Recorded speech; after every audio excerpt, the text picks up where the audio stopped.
বাংলাদেশ জাতীয়তাবাদী দল বিএনপির ভারপ্রাপ্ত চেয়ারম্যান তারেক রহমান কর্তৃক রাষ্ট্র কাঠামো মেরামতে বিএনপির ৩১ দফা দাবি বাস্তবায়নের লক্ষ্যে ২৭ স্থানে একযোগে লিফলেট বিতরণ করেছে চাঁদপুরের হাইমচর উপজেলা বিএনপি।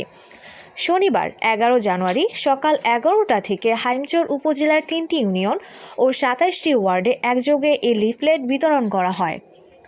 ২ নং আলগী দুর্গাপুর উত্তর ইউনিয়নের বিভিন্ন এলাকায় চাঁদপুর জেলা বিএনপির সাধারণ সম্পাদক অ্যাডভোকেট সলিমুল্লাহ সেলিম ও জেলা বিএনপির সাংগঠনিক সম্পাদক মোহাম্মদ মোশাররফ হোসেন হাওলাদার, জেলা যুব দলের সাংগঠনিক সম্পাদক ফয়সাল গাজী বাহার, হাইমচর উপজেলা বিএনপির যুগ্ম সম্পাদক প্রভাষক হারুনুর রশিদ গাজী সহ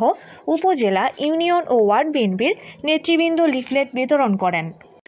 এবং ৩ নং দক্ষিণ আলগী ইউনিয়নে হাইমচর উপজেলা বিএনপির সভাপতি আমিন উল্লাহ ব্যাপারী ও সাধারণ সম্পাদক মাজহারুল ইসলাম শফিক পাটোয়ারির নেতৃত্বে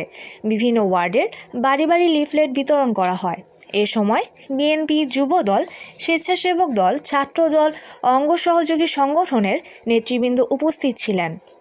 এছাড়াও ৬ নং চরভৈরবী ইউনিয়নে চাঁদপুর জেলা বিএনপির সহসভাপতি জসিমউদ্দিন খান বাবুল, হাইমচর উপজেলা বিএনপির যুগ্ম সম্পাদক আব্দুল কুদ্দুস মেহনতি, সাংগঠনিক সম্পাদক আজিজুল হক বাবুল সহ ইউনিয়ন এবং ওয়ার্ডের বিএনপি নেতৃবৃন্দ লিফলেট বিতরণ করেন।